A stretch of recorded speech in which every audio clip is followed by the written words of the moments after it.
성경 봉독하시겠습니다. 오늘 함께 나눌 하나님 말씀 창세기 22장 1절부터 14절까지 말씀입니다. 창세기 22장 1절부터 14절까지 말씀은 제가 1절부터 13절까지 읽고 마지막 14절은 같이 읽겠습니다.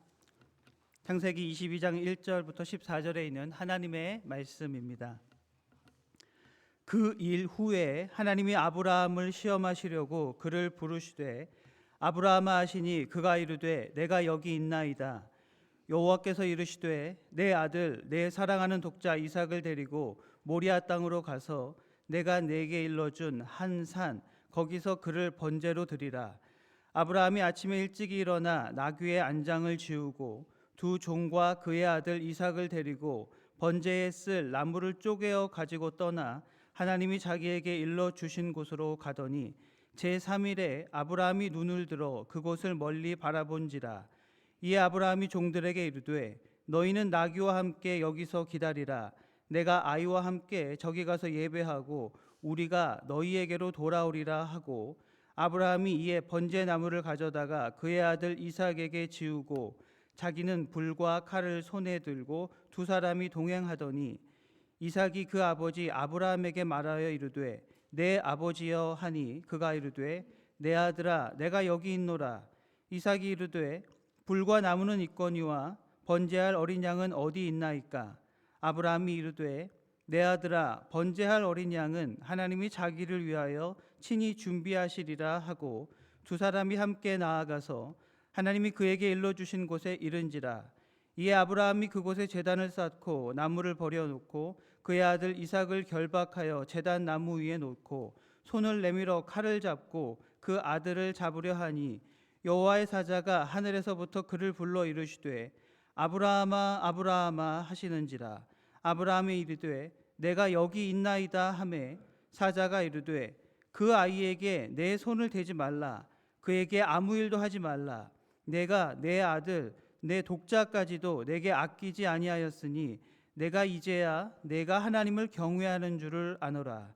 아브라함이 눈을 들어 살펴본즉 한 순양이 뒤에 있는데 뿔이 숫풀에 걸려 있는지라. 아브라함이 가서 그 순양을 가져다가 아들을 대신하여 번제로 드렸더라. 마지막 절은 같이 읽겠습니다. 아브라함이 그 땅 이름을 여호와 이레라 하였으므로 오늘날까지 사람들이 이르기를 여호와의 산에서 준비되리라 하더라. 아멘. 이 시간에 이강택 목사님께서 시험 테스트라는 제목으로 하나님 말씀 전해 주시겠습니다.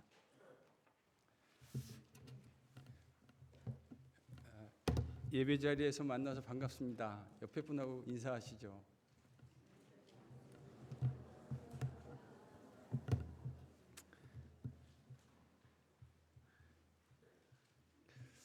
여러분 구원이 하나님과 나누는 교제입니다. 근데요, 전 이런 묵상들을 가끔 해요. 하나님과 영원히 같이 사는 게 교제, 그게 영생이잖아요. 맞죠? 아니에요? 하나님하고 영원히 사는 게 영생이고 그게 교제입니다. 근데 여러분 생각해 보세요. 하루를 살면서 주님 얼마나 만나뵙고 같이 교제하고 싶으세요? 만일 여러분이 일주일을 사는데 단 한 번도 주님과 교제하고 싶은 욕구와 마음이 들지 않으면 기독교가 말하는 구원은 여러분에게 행복이 아니라 매우 미저러블한 서퍼링이 될 겁니다. 맞죠?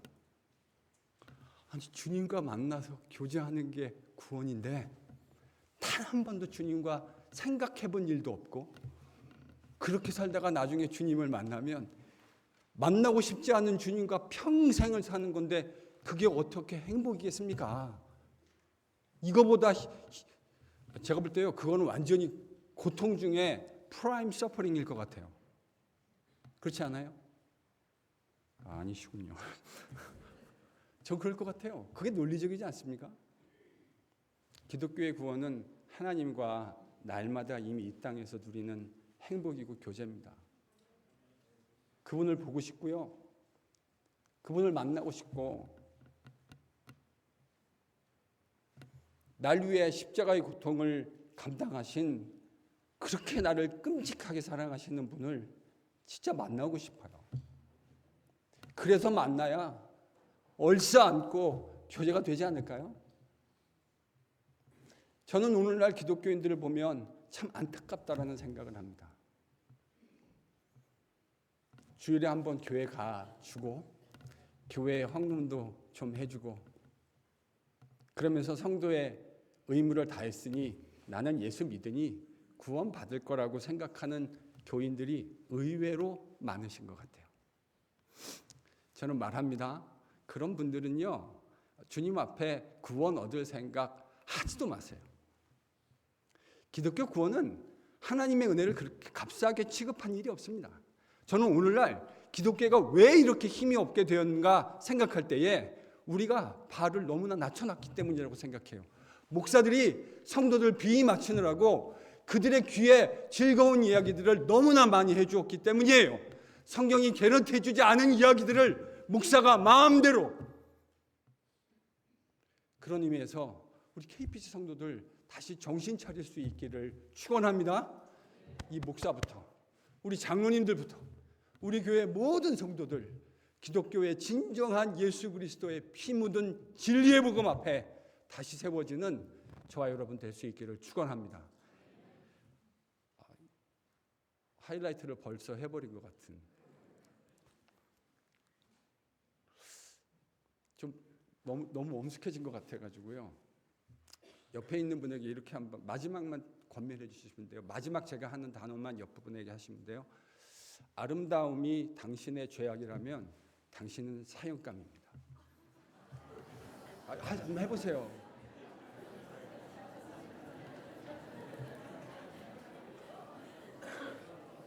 아름다움이 당신의 죄악이라면 당신은 사형감입니다.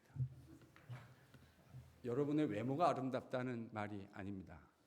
여러분을 구속하신 예수 그리스도의 그 아름다운 형상으로 우리를 회복해내신 하나님의 관점으로 우리를 바라보면 우리 가운데 단 한 사람도 아름답지 않을 사람이 없습니다. 아멘. 교회는 그런 형상을 회복해가는 겁니다. 기독교의 복음의 진리를 회복해가는 거예요. 제가 학교 다닐 때 제일 싫은 것 중에 하나가 시험이었습니다. 제가 학교를 좀 오래 다녔거든요. 시험을 오랫동안 봤는데 진짜 싫었어요. 아마 많은 분들이 공감하실 거라고 생각합니다. 시험 좋아하세요?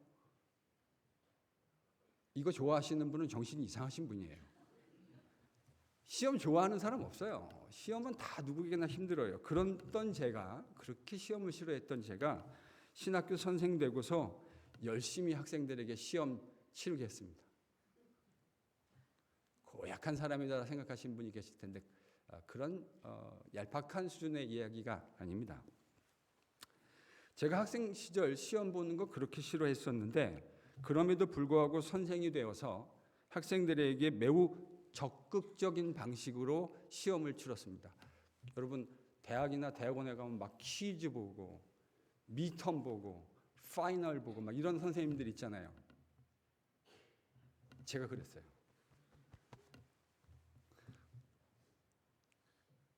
제가 무슨 약간 이상한 정신적인 히스테리컬한 반응이 있어서 학생들이 힘들어하는 걸 막 보면서 희열을 느끼는 그런 저속한 과는 아닙니다. 제가 이렇게 시험을 적극적인 방식으로 준 것에는 나름대로 분명한 이유와 목적이 있었어요. 그건 시험을 잘 치루어서 잘 통과하고 나면 시험을 치르기 전과는 비교할 수도 없는 큰 은혜와 담력을 얻게 되기 때문입니다. 시험 잘 보고 나면요. 여기 우리 학생들 어때요? 시험 잘 미텀 파이널 잘 보고 나면 기분이 어떻죠? 날아갈 것 같습니다. 날아갈 것 같아요. 오늘 아브라함이 시험을 치릅니다. 근데 그가 이 시험을 치르고 난 후 어떤 은혜와 담력들을 경험하게 되었을까라는 관점에서 오늘 여러분과 본문을 묵상하려고 하는데요. 그러면 그동안 이 본문에서 보이지 않았던 새로운 은혜와 가르침들을 얻게 될 줄로 믿습니다. 여러분 21장에 하나님이 아브라함을 찾아오셔서 하갈과 이스마엘을 떠나보내라고 말씀하십니다. 그게 21장 얘기인데 오늘 본문 22장 1절을 보면 처음 시작한 어구가 이렇게 돼 있어요. 그 일 후에.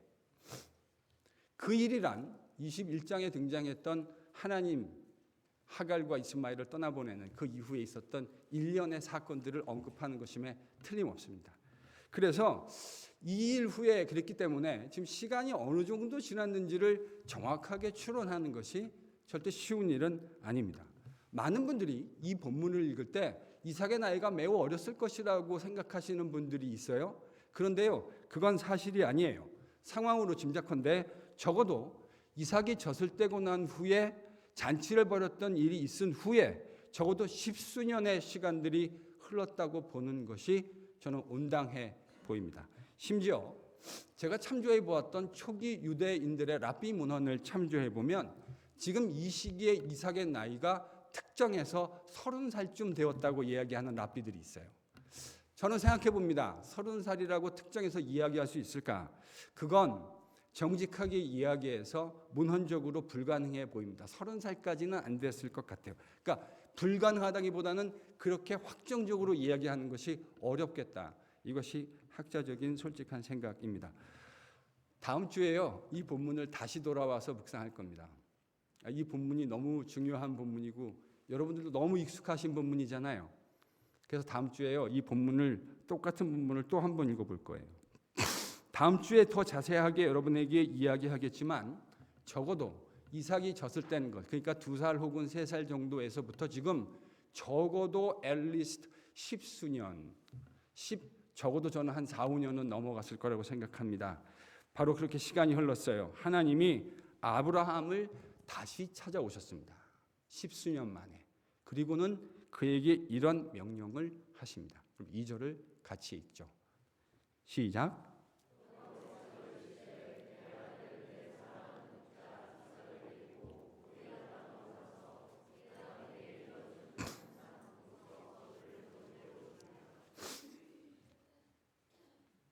네 아들, 네가 사랑하는 독자, 내가 모리아 땅으로 너를 인도할 텐데 거기서 지시하는 한 산을 정할고 그 산에서 뭐를 드리라고요?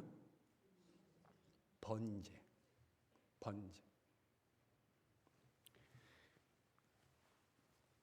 이건 아브라함이 단 한 번도 상상해 본 일이 없고 생각도 해보진 일이 없었을 그런 명령입니다. 시험 문제 받을 때 당황스러운 건 전혀 예측하지 못했던 문제가 나왔을 때입니다. 정말 당황스럽죠. 아마 아브라함의 마음이 적어도 처음에는 분명히 저는 그랬을 거라고 생각합니다. 네 사랑하는 독자를 모리아 산으로 데려가서 내가 지시하는 바로 그 장소에서 번제로 드려라. 여러분, 이 하나님의 명령은 두 가지 이유에서 말이 되지 않습니다. 첫 번째로 가장 중요한 것, 하나님 지금까지 당신이 이루실 약속을 누구를 통해서 이루시겠다고 말씀하셨죠? 이삭이요. 거듭. 한 번이 아닙니다. 하나님은 거듭 이 약속은 다른 어느 누구도 아니고 반드시 네 몸에서 날 이삭이라야 하리라. 내가 이삭을 통해 이 약속을 이루리라. 여러분, 이게 하나님의 약속이지 않았습니까? 그런데 그 아들을 번제로 드리라니요. 이건 말이 안 되는 이야기입니다. 두 번째로 하나님은 레위기를 비롯한 모세의 오경, 모세의 글에서 뭐라고 이야기하셨냐면 인신 제사를 절대로 드리지 말라. 이것은 내가 극히 혐오하는 것이다. 여러분, 가나안 풍습 중에 사람을 제물로 드리는 제사가 있었어요. 하나님은 이스라엘이 가나안 땅을 차지하면서 그들에게 영향받을 것을 걱정하셨습니다. 그러면서 콕 집어서 인신제사, 즉 사람을 제물로 하는 제사는 하나님 앞에 극히 혐오스러운 것이니 절대로 너희들이 하지 말라고 거듭 강조하셨습니다. 근데 지금 하나님이 뭐 하라고 그러시는 거예요? 인신제사를 드리라고 하는 거잖아요. 그러니 두 가지는 말이 안 되죠. 약속의 아들을 잡으라는 것도 말이 안 되지만 하나님이 그렇게 싫어하시는 인신제사를 드리라니요. 이건 상상할 수 없는 이야기예요. 정말 기가 막힌 명령이 아닐 수 없습니다. 이것도 기가 막힌데요. 더 기가 막힌 건 아브라함의 반응입니다. 여러분 3절에서 아브라함이 이렇게 반응해요. 같이 읽어보겠습니다. 3절입니다. 같이 읽죠. 시작.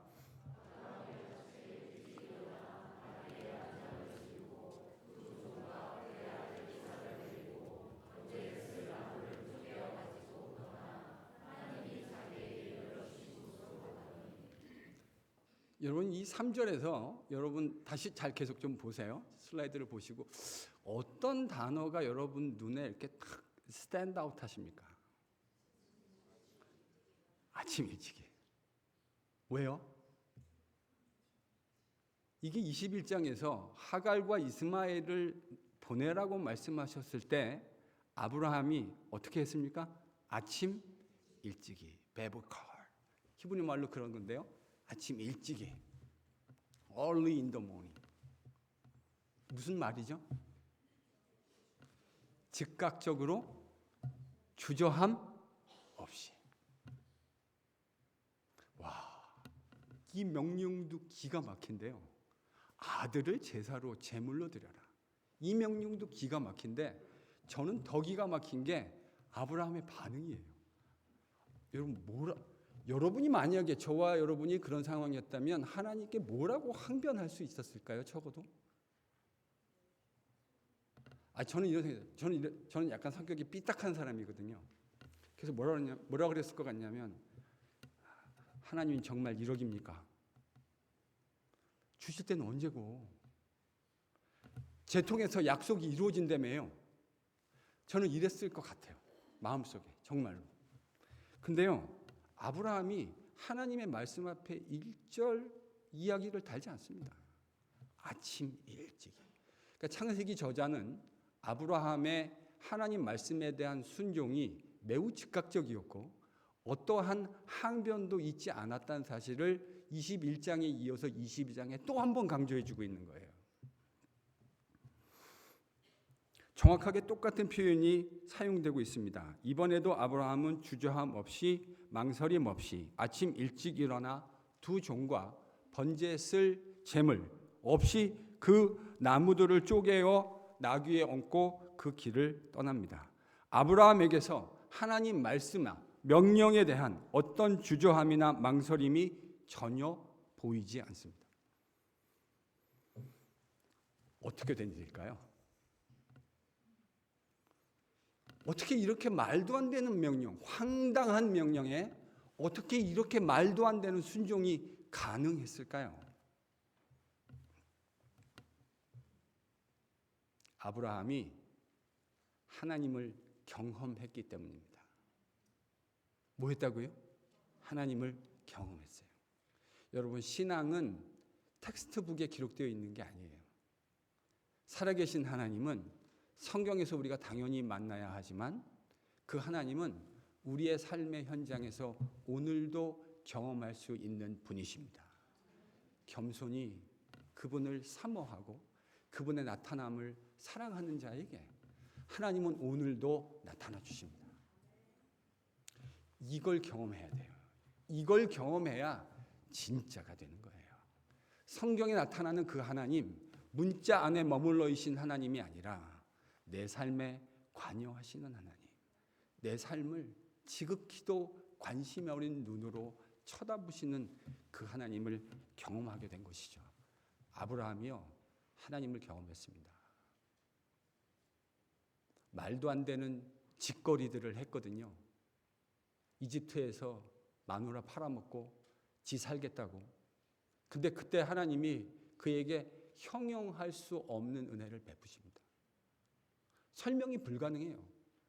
제가 하나님이었으면 아브라함 머리를 한 대 때려줬을 것 같은데 하나님 아브라함에게요, 설명할 수 없는 은혜를 베푸십니다. 이게 한 번이 아니었죠. 여러분, 이런 일은 평생에 한 번만 해도 앞으로 와이프에게 저녁 드실 일은 생각하시지 않는 것이 좋습니다. 맞죠? 근데 이런 일을 두 번이나 했다고요. 하나님이 그를 찾아오셔서 이삭을 통해 100세와 90세가 된 노인들을 통해 하나님의 역사를 이룬다고 하셨을 때 사실 아브라함은 그 일에 그다지 큰 관심을 보이지 않았던 것 같습니다. 그런데 하나님이 말씀하시니 그 일이 역사가 되었습니다. 여러분, 하나님 말씀하시는 게 역사가 됩니다. 우리가 하나님 말씀을 조크로 들으면 안 돼요. 그건 제가 볼 때 제일 세상에서 제일 어리석은 사람이에요. 하나님 말씀을 조크로 듣는 사람. 왜냐하면 하나님 말씀은 여러분의 삶의 역사가 됩니다. 그래서 잘 들으셔야 돼요. 아브라함이 그걸 경험한 거예요. 하나님 말씀하시니 역사가 됩니다. 100세의 노인이 90세의 월경도 하지 않는 여자가 아이를 갖는다. 이게 상상할 수 있는 일입니까? 그런데 하나님 말씀하시니 그 일이 그대로 되어진 것이죠.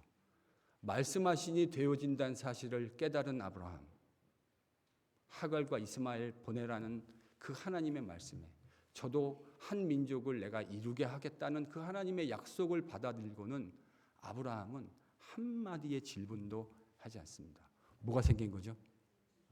그의 말씀에 대한 신뢰가 생긴 거예요. 저분이 말씀하시면 다 된다. 말씀하셨으니 곧 이루어질지어다. 말씀하셨으니 그가 이루실 것이다. 그는 확신했던 거예요. 이삭의 사건도 마찬가지입니다. 그런 하나님을 경험하고 나니 아브라함 마음속에 하나님에 대한 흔들 수 없는 unshakable, 세상으로는 흔들 수 없는 하나님에 대한 신뢰가 생긴 거예요. 오늘 저는 본문을 그렇게 읽어야 된다고 생각해요. 증거가 좀 있을까요? 저는 목사이기도 하지만 저는 비블리컬 스칼라입니다. 스칼라들한테 제일 중요한 건 에비던스입니다. 에비던스 없이 이야기하는 건 헛소리일 확률이 높기 때문이에요. 그럼 제가 지금 얘기한 것을 증명할 수 있는 에비던스가 있을까?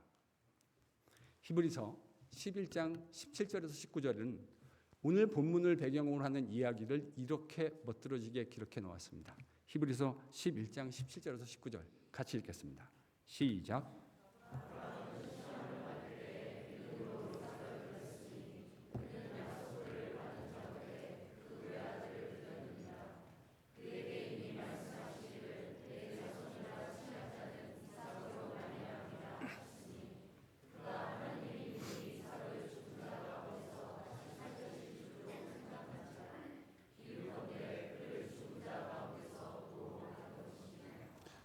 여러분, 지금 아브라함이 이삭을 드리러 가는 이 이야기를 히브리서 저자가 기록해 놓았어요. 근데 뭐라고 얘기하냐면 아브라함이 지금 하나님이 그럴 리 없어, 저분이 뭔가 착각한 걸 거야 라고 생각하고 이삭을 죽이려는 신용을 하고 길을 떠났던 겁니까? 아니면 아브라함은 정말 그 모리아 산으로 가는 길에서 이 끝에서 이삭을 죽이겠다고 결심하고 떠난 것이겠습니까? 히브리서를 보면 어떻게 우리가 결론을 내야 할까요? 그는 죽이겠다고 생각을 하고 떠난 겁니다. 신용을 한 게 아니에요. 그는 이 3일의 끝에 도착하는 곳에서 내가 이삭을 수도 없이, 아마 이삭과 수도 없이 번제를 드렸을 거라고요. 다음 주에 보면 이 이야기가 맥센스가 되실 거예요. 수도 없이 번제를 드렸어요. 너무 잘 아는 익숙한 장면이에요. 그런데 이번에 차이가 있다면 아들이 그 번제의 대상이 된다는 것이죠. 그런데 아브라함은요, 신용만 한 게 아니에요. 내가 가서 반드시 이삭을 제물로 드릴 것이다. 그러나 하나님께서 말씀하셨는데 저 이삭, 기적의 아들, 100세에 낳은 그 기적의 아들이 하나님의 약속을 이루실 것이니 하나님이 죽이시라고 하셨다면 그가 저도 살려내시리라. 그는 이렇게 믿었던 것이죠. 아멘. 그 믿음으로 갔던 거예요. 신용을 한 게 아니에요. 하나님 앞에 온전히 말씀 앞에 순종했던 거예요. 여러분, 이 이야기를 또 증명할 수 있는, 하나만으로도 충분하시죠? 증명한 거예요. 맞아요? 아니, 여러분, 하나님의 말씀은 그 자체로 하나만 나와도 충분해요. 증거 자료로서. 그런데 증거가 또 있어요. 오늘 본문을 잘 보면 히브리서가 말하고 있는 아브라함의 그런 멘탈리티, 마인셋을 보여주는 아주 중요한 구절이 있는데 5절에 있습니다. 그럼 5절을 볼까요? 히브리서가 말했던 대로 아브라함이 생각하고 있었다는 증거. 5절을 같이 읽겠습니다. 시작.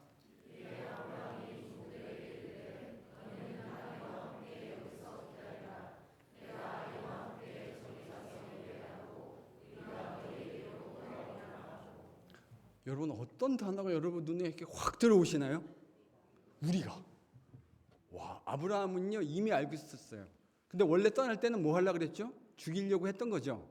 그런데 히브리서의 레퍼런스를 가지고 보면 내가 죽인다 할지라도 하나님이 저를 죽은 자 가운데서 능히 살려내시리라. 그 믿음을 가지고요 종들에게 선포한 거예요. 내가 너희들에게 내가 돌아온다고 말하지 않았죠. 그렇죠? 우리가. 여기서 우리는 아브라함과 이삭을 말하는 겁니다. 우리가 너희들에게 돌아오리라. 보세요. 아브라함은 정말 드리려고 했어요. 자신이 번제로 설령 드릴지라도 하나님이 그를 다시 반드시 살려내시고야 마시겠다라는 것을 한 털억의 의심도 가지지 않고 하나님을 신뢰했던 거예요. 이제 아브라함 안에 하나님과 그분의 인격과 그분의 말씀에 대한 온전한 완벽한 신뢰가 어떤 것인지 느껴집니다. 그럼 여기서 이제 중요한 질문을 오늘의 이제 아주 중요한 질문입니다. 하나님은 이 말도 안 되는 황당한 말씀을 명령을 왜 아브라함에게 주셨을까 하는 겁니다. 왜? 2절을 한번 같이 읽어보겠습니다. 거기 2절에 이제 힌트가 있어요. 2절을 같이 다시 한번 읽죠. 2절 본문 2절 다시 읽습니다. 시작.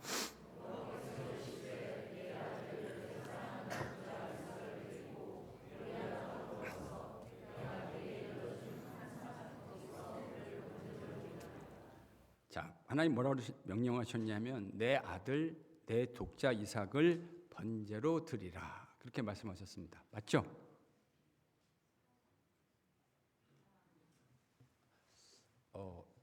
저를 너무 많이 믿지 마십시오. 가끔 제가 여러분에게 트릭 퀘스천을 드리는데요. 잘 보세요. 내 아들, 내 독자 이삭을 번제로 드려라.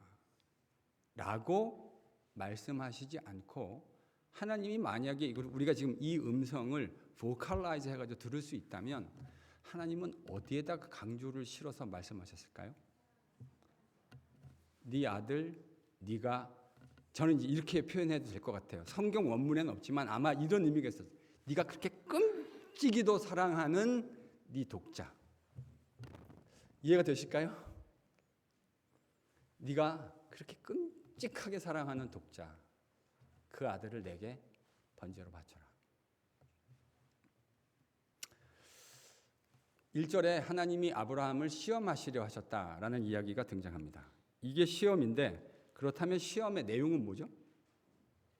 뭘 시험하시는 거예요? 여러분 이렇게 불러도 괜찮을 것 같습니다. 한번 따라해 보실까요? 우선순위의 시험. 네, 다시 한번요. 우선순위의 시험. 여러분 이 시험은요. priority에 대한 시험이에요. What's your priority? 하나님과 그분의 인격과 그분의 말씀이냐 아니면 네가 사랑하는 아들이냐. 여러분 부모에게 자식은 누구나 소중한 겁니다. 이거 소중하지 않을 부모가 세상에 어디 있겠습니까? 제대로 정신 박혀 있는 부모 가운데 자식 소중하지 않을 사람 누가 있겠어요? 누구에게나 소중해요. 그런데 아브라함은요. 지금 몇 살에 나왔죠? 그러니까요. 여기 우리 가운데 아직 이 연령에 이르신 분도 계시지 않아요. 단 한 명도. 100살에 나왔다니까요. 여러분 이 말의 의미가 뭘까요? 이삭이 태어나고 난 후에 지금 대략이요. 얼추 잡아서 저는 한 러프하게 거칠게 말해서 한 20년 정도 흐른 것 같아요. 그러니까 지난 한 20여 년 동안 아브라함에게 있어서 항상 우선순위 1등은 누구였을까요? 이건 질문하는 사람이 어리석은 사람이에요. 그렇잖아요. 아브라함에게 있어서요. 그의 우선순위 1등은 priority number one, all the time, always. 이삭이에요. 이삭과 다른 가치가 경쟁하면 항상 누가 이기죠? 이삭이요. 저는 아브라함은 틀림없이 그랬을 거예요. 왜 그러냐? 하나님이 우리에게 프라이어리티 시험을 보실 때는요. 하나님은 2등을 건들지 않습니다. 뭐라고요? 하나님 뭘 건들지 않는다고요? 여러분의 2등에 하나님은 관심도 없으세요. 하나님은 저와 여러분의 뭐에 관심 있으실까요? 여러분 프라이어리티 시험을 건드린다는 건 항상 1등을 건드리는 거예요. 2등 건드리는 건 시험에 의미가 없어요. 1등을 건드리는 거예요. 아브라함에게 이삭은 항상 1등이에요. 근데 지금 하나님이 몇 등 내놓으라는 거죠? 네 1등 가지고 와. 1등 내놔. 그럼 하나님은 왜 아브라함에게 1등 내어놓으라고 프라이어리티 넘버 1을 내어놓으라고 말씀하시는 걸까요? 그건 하나님이 은혜로 허락하시는 것을 죄인인 저와 여러분의 마음에 항상 우상으로 변질될 수 있는 가능성이 열려 있기 때문입니다.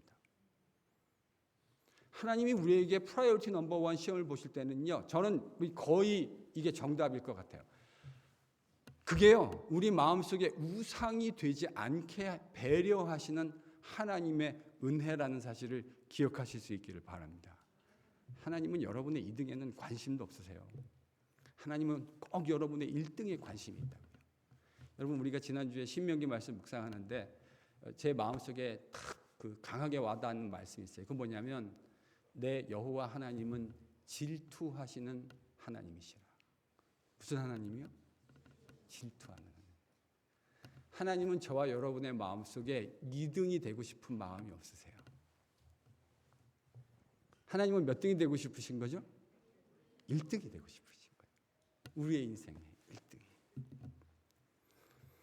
하나님이 우리에게 은혜로 허락해 주셨지만 저와 여러분 같은 죄인들은 그 하나님의 은혜를 언제든지 우상으로 변질시킬 수 있는 가능성이 있는 사람들입니다. 여러분 그게 바로 죄인이라는 말의 의미예요. 아들뿐만 아니죠. 돈, 여러분이 귀하게 생각하는 명예, 그것이 어떤 것이든 건강, 이 모든 것들, 그 어떤 것도 하나님의 자리를 대신 차지할 수 있는 것이 없다라는 사실을 하나님이 아브라함에게 분명하게 가르치시고 싶은 것이죠. 아브라함은 출제자의 의도를 시험을 출제하신 하나님의 의도를 저는 즉각적으로 알아차렸다고 생각합니다. 사실 죄인인 저 같은 선생은 제자들이 제 의도를 너무 적나라하게 알아차리면 살짝 당황스럽기는 합니다. 근데 그게 기분 나쁜 당황함이 아니고요. 매우 기쁜 당황함입니다. 아브라함은 하나님이 문제를 내셨는데 그 시험의 의도가 뭔지를 제대로 단박에 알아차렸어요. 그래서 뭐도 없었죠? 주저함과 망설임도 없이 출제를 하셨던 그 하나님의 말씀 앞에 즉각적인 순종을 합니다. 하나님의 시험이 여러분 쉬운 겁니까? 어려운 겁니까? 이건 제가 알기로 우리 시험의 difficulty 레벨을 치면 supreme difficulty예요. 가장 어려운 시험일 거예요. 그런데 이 어려운 시험에 아브라함이 기가 막힌 답을 했습니다. 주저함 없이 망설임 없이. 그러니까 하나님 내신 문제, 프라이어리티의 문제라고 한다면 아브라함의 답안은 몇 점짜리 답안이죠? 몇 점짜리입니까? 이게 몇 점짜리 답안인지 잘 모르시겠어요? 이건요 98점도 아니에요. 99점도 아니에요. 제가 신학대학원에 있을 때요 100점을 저희 신학교가 되게 깐깐한 신학교예요. 그래서 100점이라는 건 없어요, 저희 학교에. 그래서 학생들도 알아요. 그런 거는 받을 수 없다는 걸 알고 있어요. 그래서 저도 그렇게 배웠기 때문에 원래 배운 게 무서운 거잖아요. 그래서 제가 뭐라 했냐면 내 시험에 100점은 없다. 그래서 제가 잘 준 점수가 98점. 이게 아마 제가 제일 잘 준 점수였을 겁니다. 그런데 한 학생이 시험을 봤는데요. 이게 꼭 하나님 마음이 아마 이런 마음이었을 건데 제가 100점을 줬어요. 처음으로. 아마 그 이후도 없었고 그 전에도 없었고 딱 한 번 100점을 줬어요. 지금 아브라함의 답안지 몇 점이죠? 이거 100점이에요. 이게 100점이 아니면 도대체 뭐가 100점이에요? 근데 놀라운 건 하나님이 이 답안지를 받아드시고는 아브라함에게 12절에서 이렇게 말씀하십니다. 여러분 12절 같이 읽겠습니다. 같이 읽어보죠. 12절. 같이 읽습니다. 시작.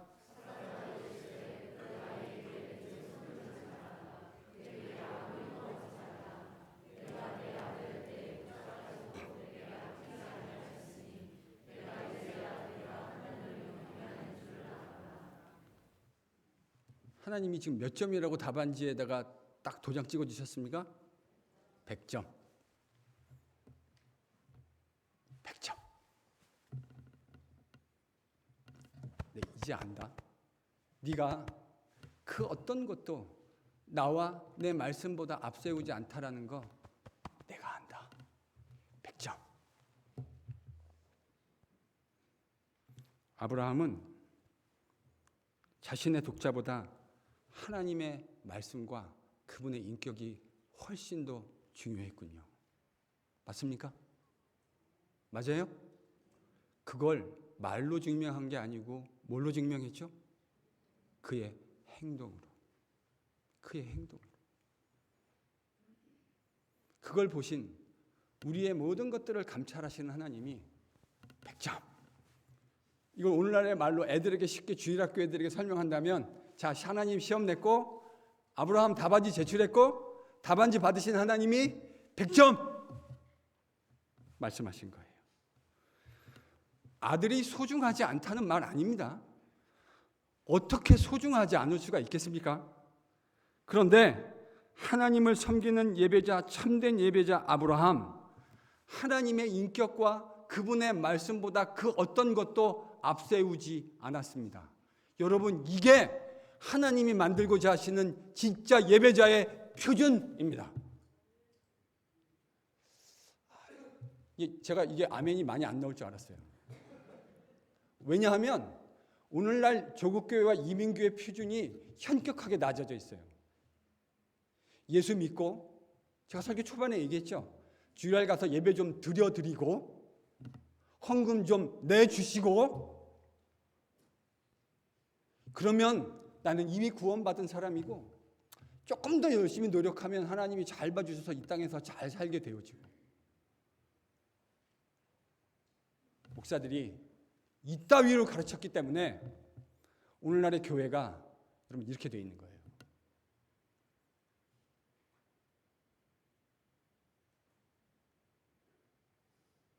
용서하고 들으세요. 목사들이 이따위로 가르쳤어요. 성도들의 귀에 듣기 좋은 이야기. 우리 본능적으로 알아요. 성도들에게요 부담 주는 이야기 목사도 하고 싶지 않아요. 우리가 바보입니까? 근데요 그 길을 따라가면 다 죽습니다. 그 길을 따라가면 다 죽어요. 하나님이 원하시는 표준이 이거예요. 지금 무슨 시험이라 그랬죠? 이 시험이요? 프라이어리티, 우선순위의 시험이요. 하나님을 섬기는 예배자라는 건요. 하나님이 2등이 될 수 없다는 말입니다. 아멘? 하나님이 항상 1등이에요. 여러분 그런 사람에게 하나님은 구원을 약속하시는 거예요. 예수 믿지 말라는 말이 아니에요. 여러분 제가 명색이 웨스트민스터 신학교를 나온 사람이에요. 이 학교가 얼마나 엄격한 학교인지 아세요? 예수를 믿는 믿음이 우리의 유일한 구원이다라는 것을 목에 핏대를 세워가면서 가르치는 학교예요. 그런데요, 맞아요. 틀림없어요. 예수 믿는 게 구원이에요. 그러나 예수 믿는다는 건 오늘날 우리가 쉽게 볼 수 있듯이 그렇게 허접한 모습이 아니에요. 예수 믿는다고 하면서 예수님이 하나님이 여러분의 마음의 1등 아니면 여러분 예수 제대로 믿고 있는 거 아니에요. 하나님 제대로 섬기고 있는 거 아니에요. 예수의 제자의 마음에는요, 예수가 항상 1등이에요. 그래서 그가 요구하시는 거면 어떤 것이라도 내어놓을 수 있는 준비를 하는 거예요. 그게 예배자고 그게 예수의 제자예요. 이런 사람에게만 구원이 약속되어져 있는 거예요. 이 기준을 현격하게 나누어 줬기 때문에, 낮춰버렸기 때문에 오늘날에 이런 처참한 교회의 모습이 있는 거예요. 여러분 정신을 바짝 차려야 합니다. 불편하세요? 불편하세요? 근데 어쩝니까? 이게 진리인데. 이게 컴프로마이즈 할 수 없는 진리라고요. 예수님이 산상수훈에서 뭐라고 말씀하셨는지 여러분 기억나세요? 나더러 따라하십시오. 주여 주여 하는 자마다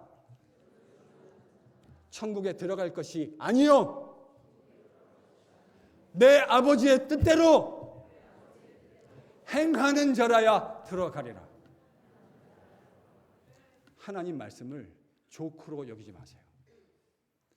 내가 주님을 믿는다고 얘기하는 것은 너무 아름답고 귀한 일이지만 그 믿음의 고백에 따르는 프라이어리티의 재조정이 일어나지 않는 사람은 하나님의 구원 받을 거 꿈도 꾸지 마세요. 제가 말씀드렸잖아요. 하나님하고 관심도 없고 일주일 살아도 성경 한 번도 펴보지 않고 기도도 단 한 번도 하지 않고 심지어 하나님에 대해서 생각도 안 하고 살아가는 분들에게 영생이 주어진다고 생각해 보세요. 저는 그게 진짜 미저러블한 라이프가 될 것 같아요. 그렇지 않습니까?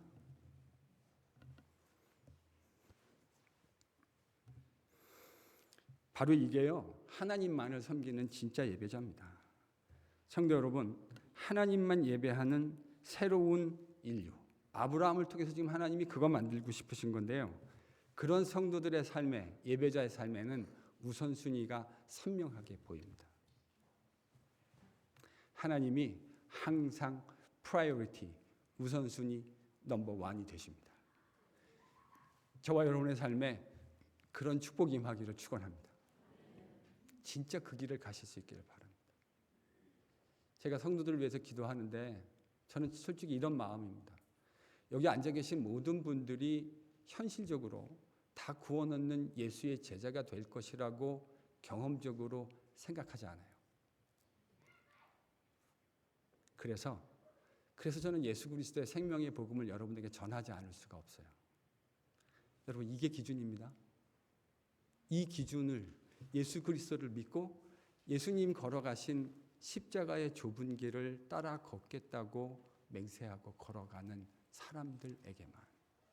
동일한 산상수훈에서 예수님이 뭐라 하셨냐면요, 저 넓은 길로 가지 말라 그러셨어요.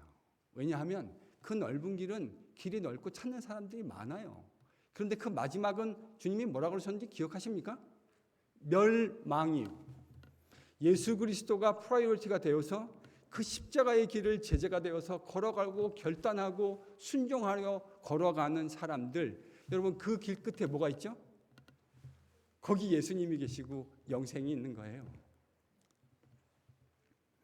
여러분 스스로의 우선순위를 오늘 집에 가셔서 잘 돌아보실 수 있기를 바랍니다. 내 마음에 진짜 우선순위, 프라이어리티 1번 뭔가? 한번 대답해 보세요. 혹시 이거에 1번이 하나님이 아니고 예수님이 아닌 분이 계시다면요, 다른 거 기도하지 마세요. 여러분은 오늘부터 뭘 기도하셔야 되냐면, 하나님 그것이 내 프라이어리티 1번이 되게 해 주십시오. 이렇게 기도하셔야 됩니다. 오늘 본문을 묵상하며 100세에 낳은 아들보다 하나님과 그분의 말씀을 가장 높은 우선순위에 올려놓고 있는 아브라함을 봅니다. 저는 이런 생각을 해봅니다. 오늘 이 본문에서 아브라함은 하나님의 테스트를 통과하고 난 후에 그 결과로 어떤 혜택을 얻게 되었을까? 여러분 이렇게 생각해 보신 일은 많이 없으시죠? 이 본문을 묵상하시고 난 후에 이 테스트를 이제 잘 통과했어요. 아브라함은 어떤 혜택을 받게 되었을까? 제가 그랬잖아요. 시험 잘 보면 혜택이 있고 큰 담력을 얻게 된다고요. 그럼 아브라함이 어떤 혜택을 입었을까요? 하나님의 은혜와 그분이 허락해 주신 이 믿음의 엄청난 큰 담력을 얻게 되었을 것 같아요.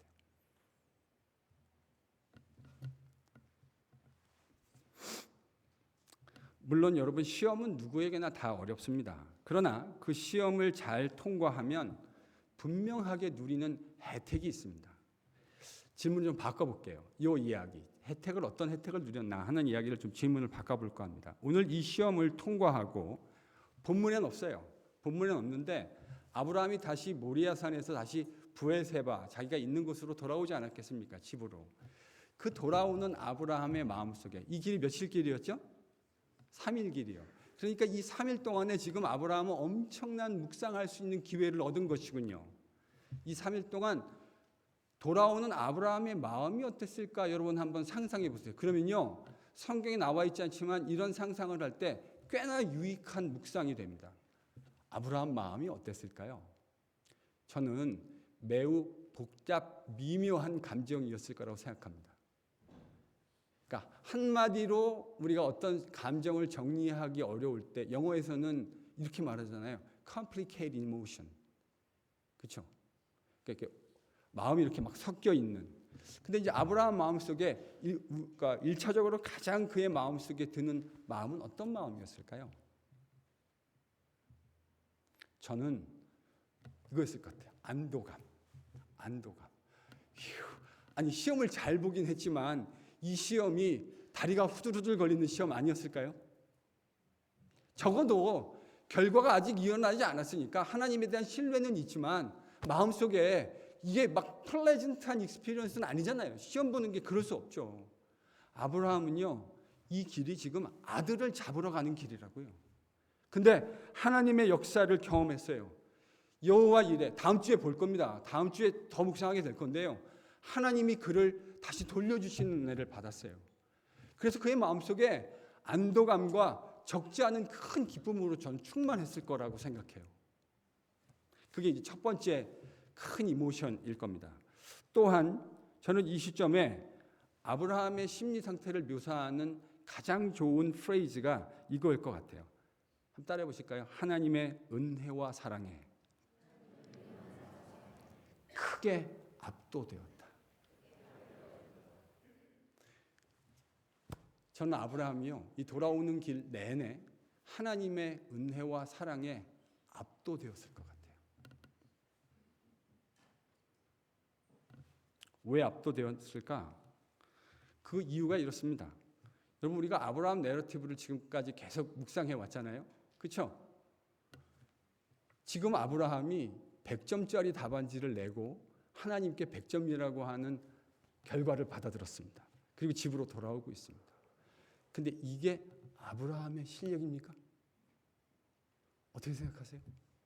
아브라함 실력입니까?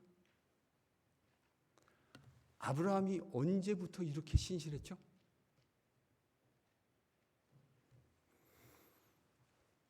아브라함은요, 원래 100점짜리가 아니에요.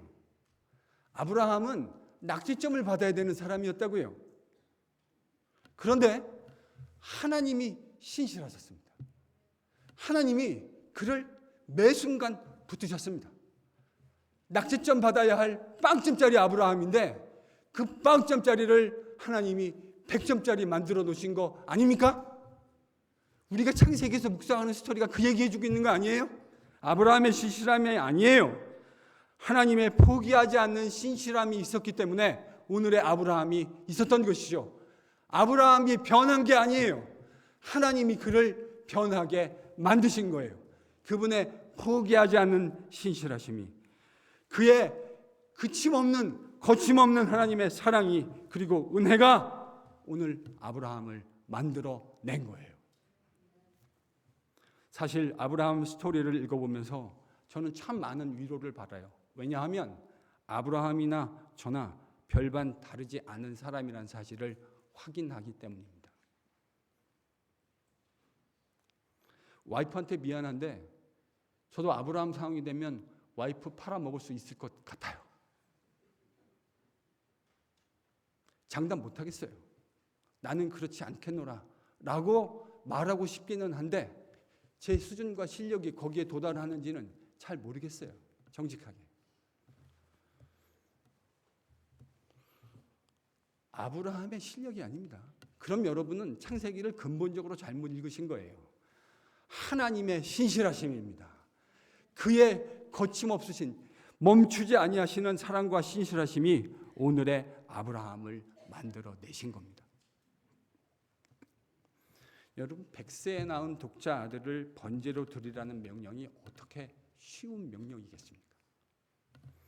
그러나 하나님의 신실하신 손길 안에서 만들어져가는 아브라함은 하나님의 말씀 앞에, 명령 앞에 토달지 않습니다. 아침 일찍 일어나 지체함 없이, 망설임 없이, 주저함 없이 즉각적인 순종의 모습을 보여드립니다. 저는 집으로 돌아오는 브엘세바까지의 3일 길에 아브라함의 마음속에 가장 큰 감정은 설명할 수 없는, 측량할 수 없는 하나님의 은혜와 사랑에 대한 감격, 이게 그의 마음을 주장하는 가장 큰 것이었을 거라고 생각해요. 아마 보진 않았지만 아브라함은요, 나귀를 타고 돌아오면서 하나님의 은혜에 압도되어서 눈물을 쉴 새 없이 뚝뚝뚝뚝 돌아오는 길 내내 자기를 100점짜리 만들어주신 하나님의 은혜에 감격하여서 내가 이런 사람 아닌데 나를 오늘 이렇게 만들어주신 분 바로 저 하나님의 신실하심과 은혜가 아닌가. 이걸 어떻게 부인할 수 있겠습니까? 이걸 묵상하니 마음의 감격이 벅차오르고 눈에는 눈물이 흐르지 않을 수가 없는 것이죠. 하나님의 은혜를 깨닫고 돌아오는데요. 사랑하는 성도 여러분, 독생자도 아끼지 아니하시한 하나님의 은혜와 신실하신 포기하지 않는 사랑에 우리 모든 성도들의 소망이 달려 있습니다. 그게 우리의 유일한 소망이에요. 독생자도 아끼지 아니하신 그 신실하신 하나님, 그의 사랑, 가늠할 길이 없는 그의 사랑 안에 저와 여러분의 모든 운명이 다 달려 있는 거예요. 우리의 소망, 그래서 그 아들 아끼지 아니하신 우리 주님의 신실하심 이외에 어디에서도 찾을 수 없습니다. 그 신실하신 하나님의 사랑이 아브라함을 만들어 가셨던 것처럼 저와 여러분도 만들어 가실 것이기 때문입니다. 여러분, 이런 관점에서 오늘 본문의 말씀을 묵상하고 독생자 아들 안에서 당신의 신실하심과 포기하지 않는 사랑을 보여주신 하나님 앞에 우리의 우선순위의 문제를 좀 명확하게 짚고 넘어가십시다. 내가 진짜 무엇을 1등 삼아 살고 있는 건지, 내가 뭘 1등 삼아서 평생을 달려왔는지 다시 한번 이 본문의 말씀 앞에서 묵상해 볼 수 있는 은혜가 임하기를 축원합니다. 그 질문 반드시 하셔야 돼요. 이 질문을 해야 예수의 제자가 되는 거예요. 여기서 예수님이 1번이 아니면 우리는 예수 제자 아니에요. 예수 제자 아닌 자에게 성경은 단 한 번도 영생을 약속하고 구원을 약속한 일이 없어요. 혹 그렇게 누가 얘기한다면 그 목사의 말을 듣지 마세요. 그 사람은 거짓말쟁이에요. 그 사람은 진리를 말하는 사람이 아니에요. 성경은 하나님께서 우리에게 베풀어 주신 사랑 앞에 믿음으로 반응해야 하지만, 믿음이어야 하지만 그 믿음은 반드시 우리의 행함을 통해서 증명되는 믿음이어야 해요. 여러분의 입 서비스로 하나님 속지 않아요. 하나님은 만홀히 여김을 받으시는 분이 아니기 때문입니다. 하나님과 그분의 인격과 그분의 말씀이 우리의 삶의 절대적인 우선순위가 되는 사람, 예수 그리스도의 신실한 제자, 저와 여러분 다 되실 수 있기를 예수님의 이름으로 축원합니다. 이 신실한 제자들을 통해서 하나님은 세인루이스 땅에 새로운 일들을 시작하실 것입니다. 철치 고우를 통해서 하나님의 역사가 일어난 일이 없어요. 철치 고우를 통해서요, 기독교 역사상 단 한 번도 하나님의 역사가 일어난 일이 없어요. 하나님의 역사는 누구를 통해 일어납니까? 프라이오리티를 재조정한 예수의 제자들을 통해서만 일어납니다. 이 진리가 KPC에서 상식이 될 수 있기를 바랍니다. 이렇게 살아가는 예수의 제자들이 일어날 때 그리스도 예수의 푸른 계절, 저와 여러분이 마음껏 찬양하고 마음껏 만끽하는 날을 우리 주님께서 허락해 주시기를 예수님의 이름으로 간절히 축원합니다.